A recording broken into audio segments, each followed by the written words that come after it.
amasung overall best discipline hariba manasi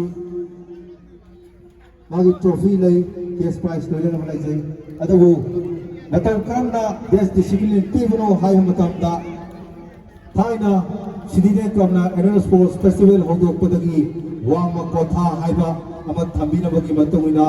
wang brand marching kobu thamjing haidno thabirami maramaduna asiga magi chana lukchira sikai dina mangta wang brand marching kobu thamjing haiba masida kana gumba amata khangan dabida masida judges mari khak thamjai ariba judges mari asina pijarak mark tunani ngasi mayamda best discipline tai haibagi photo lauthok pigadabse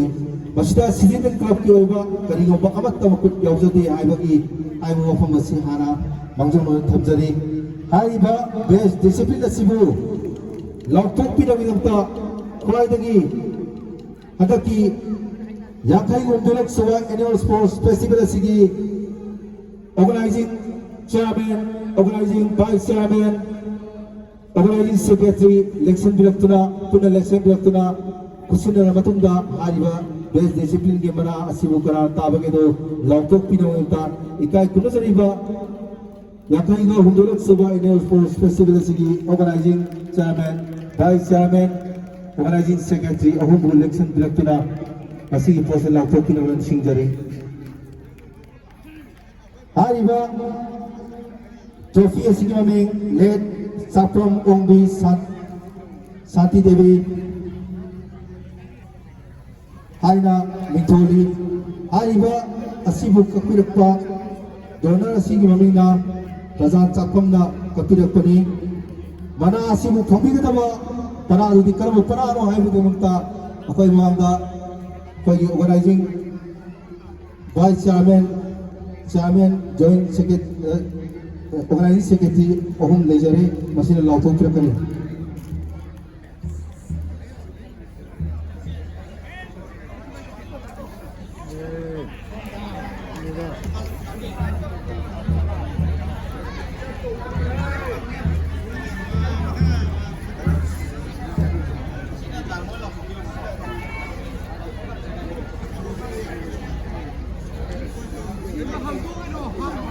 masih temani tahu maliko ani maksila sekai dong malik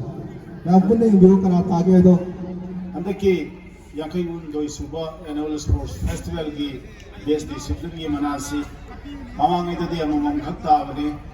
judges mari mak ai sa su khangde club ki president ojari bai sa mak kana na judge oi no oi su khangde ado hosik phau da moi kana no oige ju ai su phau da khangde moi ani na moi mari na pana mari dagi pirakwai naw na hai duwa adu mangne handaki team mani pana ani na champion tare joint winner oire joint winner sing adudi marching pana mara thamjiba mark 85 point aduga punna joint winner nei wangbrel pana marching 85 point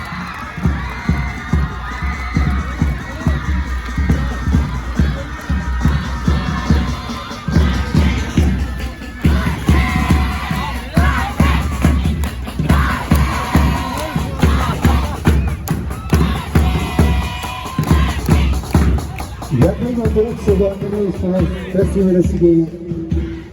best discipline team goes to Martin Para and Wangren Para Dr. Salman Nakotigra prize ka winner sinjari prize asimu kapirakpa sa Tazan Chakupna prize asimu kusina ngai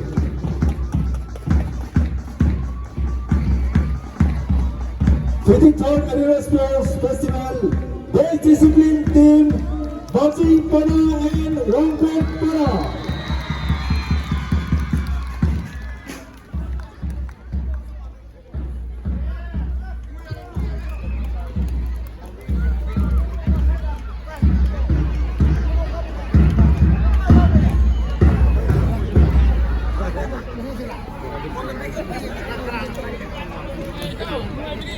Mayam Khadini Corona Gaina Riba Yakai Yomdilak Survivors Sports Festival Sigi overall team champion amasung runners up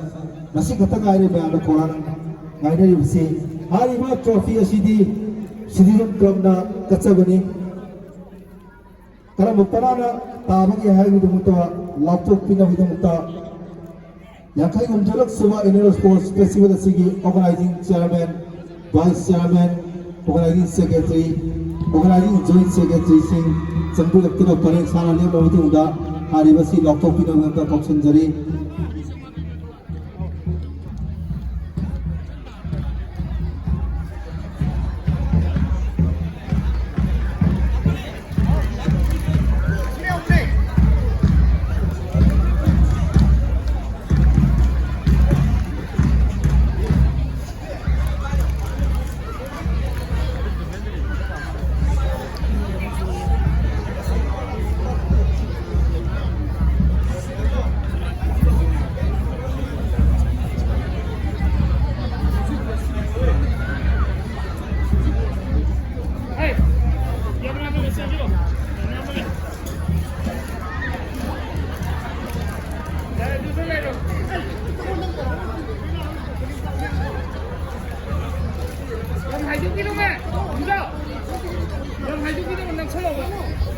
हंदकी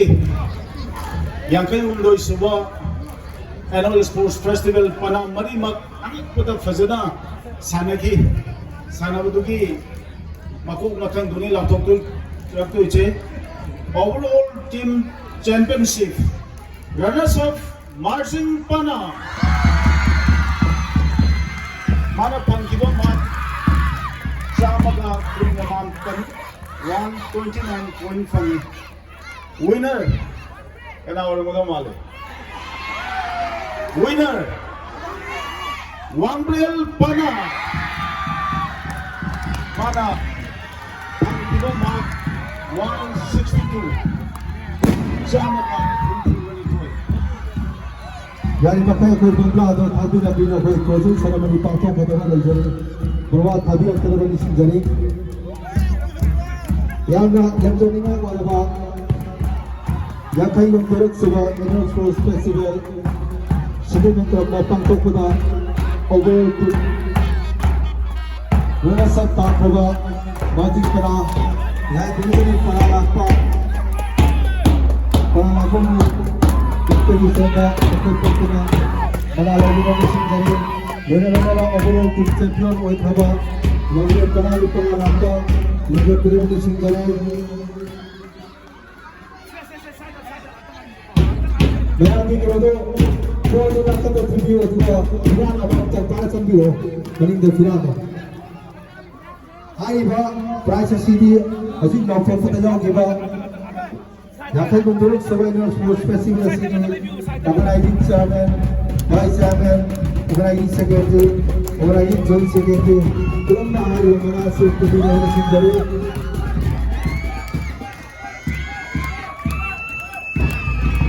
53rd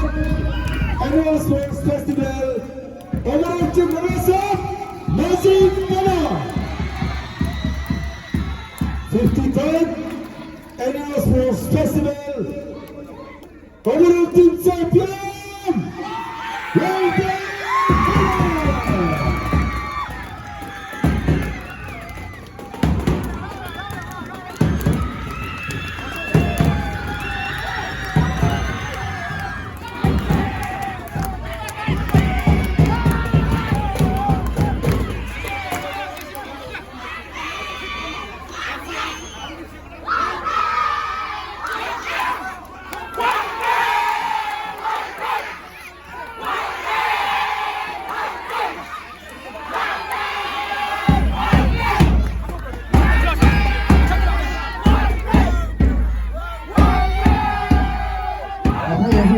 Producer Patak Serve,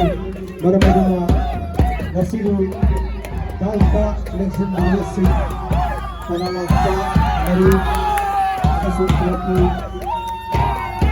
Organizing Chairman, Vice Chairman, Organizing Secretary, Joint Secretary,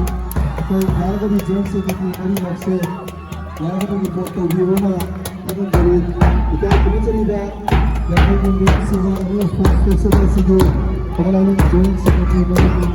Yaragadi Report to Virona, 어제도 브라나시 주니어 코트 브라나시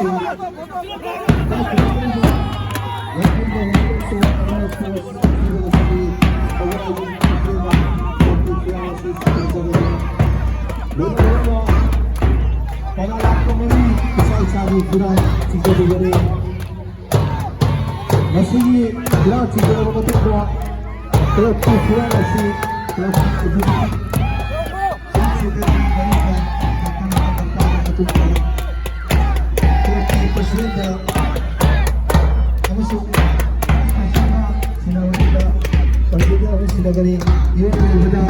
pada dari yang masuk kelaki kurang nasi kasih sakit tidak sinari dari masih di batuma yang kaya ng perak soal sports festival nasi Wilson mo hana ko ni laptop sa bagi kelaki organizing sama laptop sa bagi laptop sa bagi matanda ko kita ng bakal para sapat ko na sinari Azik para ako mari amasok kelaki convincing amasok Dosa orang yang lebih sedikit melakukan yang kedua, yang lain bergerak sila annual sports festival sini kerja ceremony firawasi tiga bina bersinggari para aku marina isai sami firan tiga bigani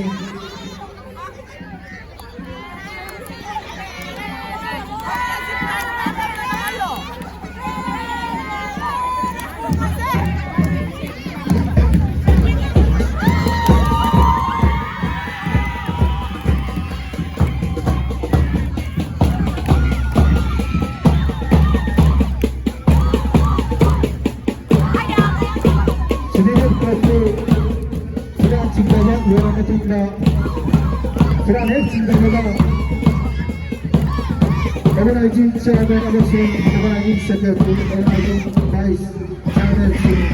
Suran Singh Pembantu kita lakukan lepas kita lebih ramai dari Suran Singh Pembantu hari ini kelaki Suran asi joint secretary telah kelaki executive dari na Suran itu nak daftar Pembantu kelaki vice chairman Suran Singh chairman Abu Pasina Bigani, Pasina Bigani, para Mari Pakai Pasal Sira Kelaki, Sirambu, Organizing Secretary Sira Matuka, Yakaiga, Pembuat Semangat Sports Festival Asi, Dosan Lagi, Orang Kabila Utah, Yakai Pembuat Semangat Sports Festival Sini, Organizing Siamera Lapuk Sagani. Kiran Cingdapan Wara Matunda, Ikai Kemudian Iba. Organizing chairman amasung vice chairman kelaki lapama ida lepi na finishing dari doina organizing secretary na mai awang olang lepi gani organizing secretary na mai awang olang lepi gani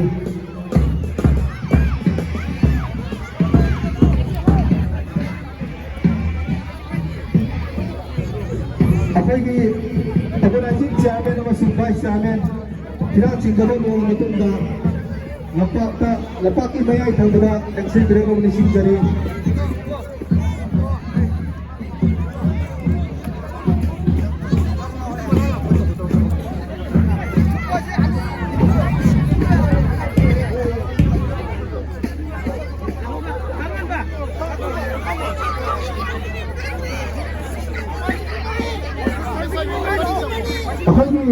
organizing chairman ka vice chairman itu kita naging kahit hay daw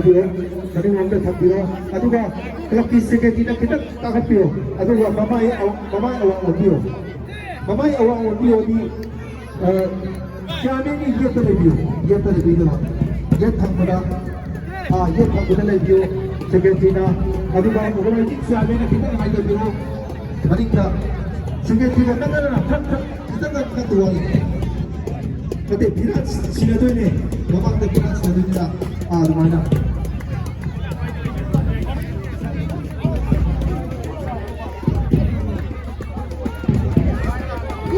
Kalau kita joint secretary kita boleh bilang sina, bilang ada kubu masuk dah, organizing vice chairman dah, kusina begini, masih di patung dah, organizing vice. Firan amasung City Club ki Firan organizing secretary da kusindabi gare.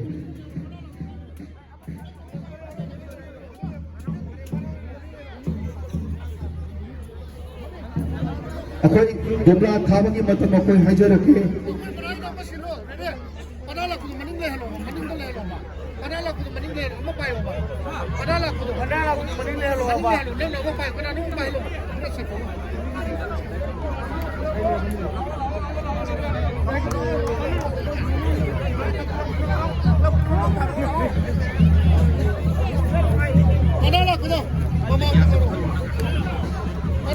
Apalagi saya ada foto tapi masih foto kami organizing chairman vice chairman ini lagi berjaga tu kita lawan lagi umai hai yang kita ada dulu yang jeli tu maning lagi umai kita kau tu kita lawan umai lawan ni sepiro ni pula panagi member singa sura sepiro atau ba volunteer singa cuma ni kerana ada biraga hari beliau orang batu tuana lebih halong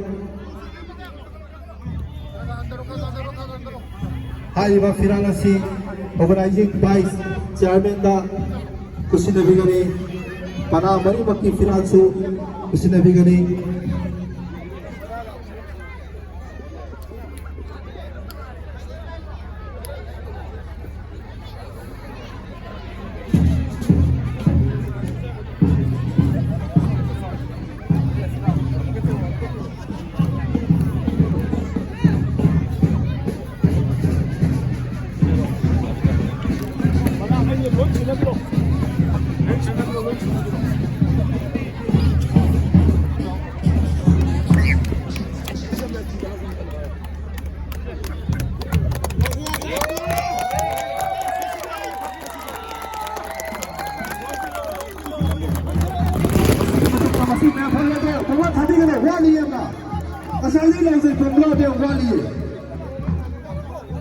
Bomla ki matam yang wali में अभी तो machine करे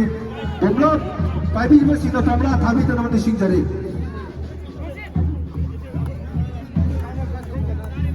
vice chairman chairman senior betul dah organizing secretary dah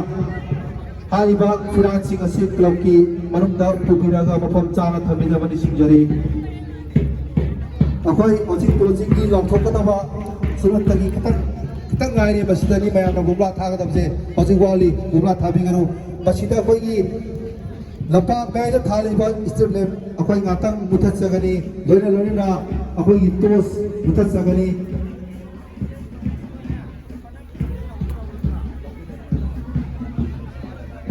akwai ki tos lenda kana gumba dalat ya da sanga lebina mane singari persena longthok gu matam da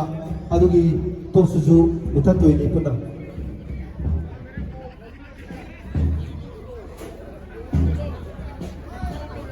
akwai je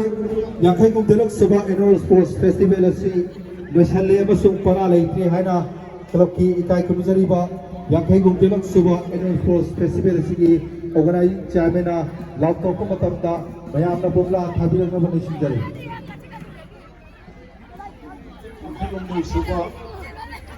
annual sports festivals yang amat ramai na pada mari maki pada yang berjawa maki di disiplin lah pada masih si loisale loina da ngasi ke sigum laba yang kayum doi suba annual sports festival sigi loisal bagi no size terima kanda honorable MLA wang kai ke adum laba pungchen chormo honorable MLA na koigi MLA trophy na khangna batu maduda lupa first lupa lising kutra gi mana pibiramni loina na second kun pibiramni third na trauma ni 15 lagi pibiramni loina na jawab sports festival si pangthong na bo hona bada sawba thawai lopi khiba arul enterprise ki kangu sing aduba loina na aikogi citizens club ki dam tedi pek bul oiraga leibiriba aigi naw ashok aigi naw tarzan tongan ma makhal ki mayam ma pangdirei ba aigi naw pari adegi bema tarzan adegi bema indira loina club ki handa ki angak po phangna nuai riba akoi gi pana mari muksni khanjaba akoi gi nupi gi kangu sing asi yam phajana active oiraga thabak tobi loina club sigi akoi gi pana lakba gi miyang makhada leibini ba pana gi members sing yam discipline lei loina akoi gi inau bablu pharmacy ki sina akoi gi hai mahina singba khudon tambire tonga tonga mayam ama khudon tambire loina club ki yellow t-shirts liba volunteers sing yam da khajai puna maku aina thagachari adu loina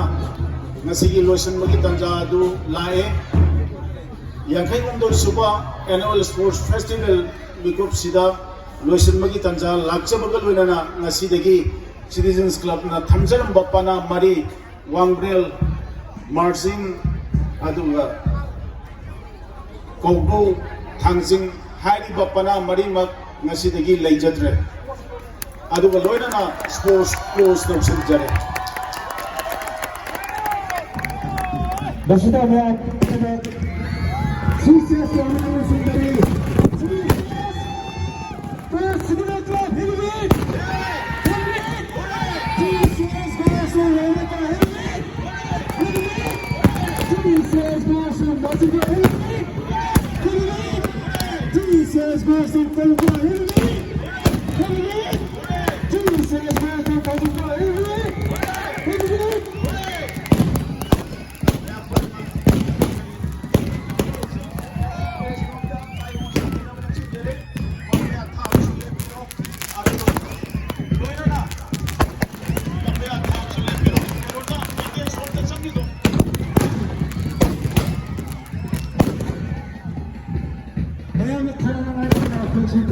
Sem sana ba hono sa gabi ado yai na kay finish test ki ako gi ticket processing ato datam da sem sana na level of sing jare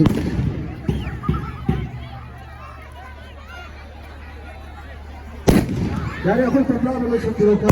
sa jare